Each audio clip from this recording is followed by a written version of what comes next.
oldies for black girl nerds.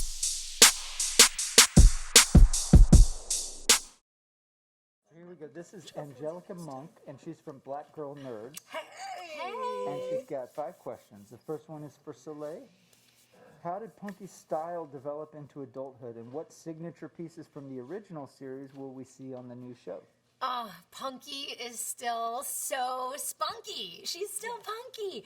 I think as she's grown up, she has lost a little of her punky power, and in meeting Izzy, she rediscovers it, and I love that she's coming of age again, and you see as the show progresses, more and more of her punky power coming out, which I love. It's so fun. Right? Oh, Don't you you're think? so fun. Do you I think that you've kept a lot of she has, right? Like a lot of her style, like, you know, signature kind of elements, right? a little more a little elegant, more punk, a little more punk rock, maybe. Like, But it's still fun and funky. yeah, totally. Great. Jim, what do you think? Is that fair to say? Yeah. I mean, there's some little nods. There's the echoes of the sun stuff. Oh and, yeah, for sure. Soleil, this is for you also. How would you describe Punky's parenting style?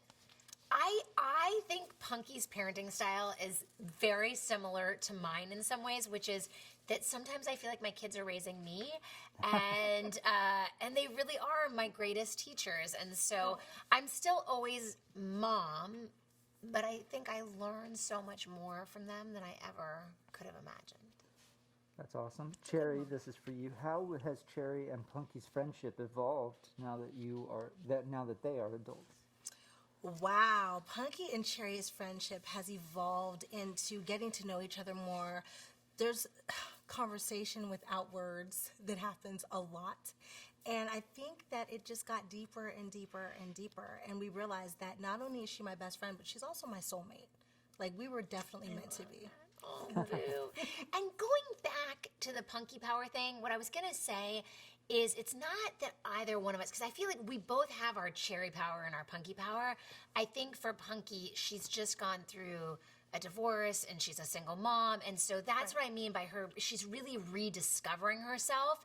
And so when we first, you know, see her again, it's like she's just gone through this really, you know, big transition in her life. Right. And so really so much of this show is, I think, the self-discovery that happens at this stage of our lives and the evolution of who we are. For both of our characters. Yeah, for both of us, exactly. And I think that's what happens to women in our 40s. We often learn to stop being... 40s, 30s, you know, whatever, 50s. But we stop being people pleasers, and we learn that we need to live in our own truth, and we need to please ourselves first. And I think we're both finally there, where we're like, we've done what we were supposed to do for everybody else. We handle our responsibilities, but there's going to be no apologies for who we are now. And there's a lot of surprises in them on their road of self-discovery. It's very fun. Okay. Cherie, this is for you. Do you think today's racial climate has any influence on your character? Will it translate into the series? You know what? One of the things that we never talked about on Punky Brewster was race, and that's because it didn't really matter. Our racial climate today is very heightened, so I have made some conscious decisions with the support of our producers. Thank you. Soleil being one of them.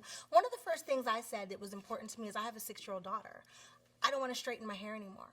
And they were all for it. I said I didn't want her to feel like she had to live under this European standard of beauty to be pretty. I didn't want her to think that she had to straighten her hair. So wearing my natural hair or curly hair or kinky hair, because sometimes I change it up like us black girls do, and I wear my wigs, you know what I'm saying? But I have the support of the network and of our producers, and I really appreciate that because I think that is important to me, and I think it'll resonate with a lot of other black women, and especially little black girls out there.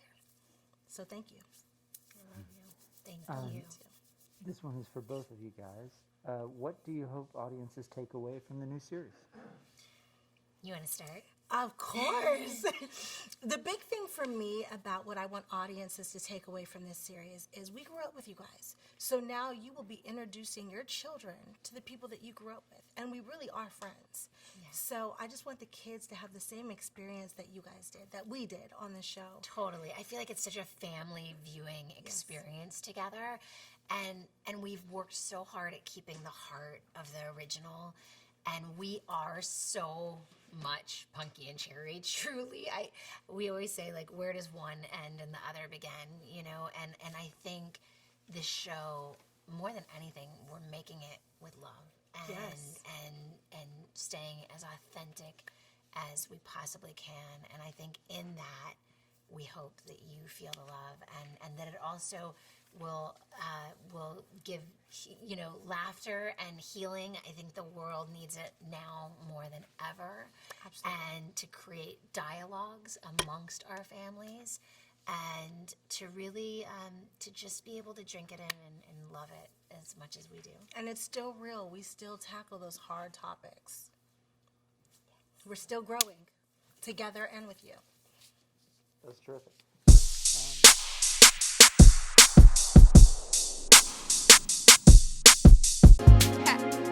Better shake your booties for black girl nerves.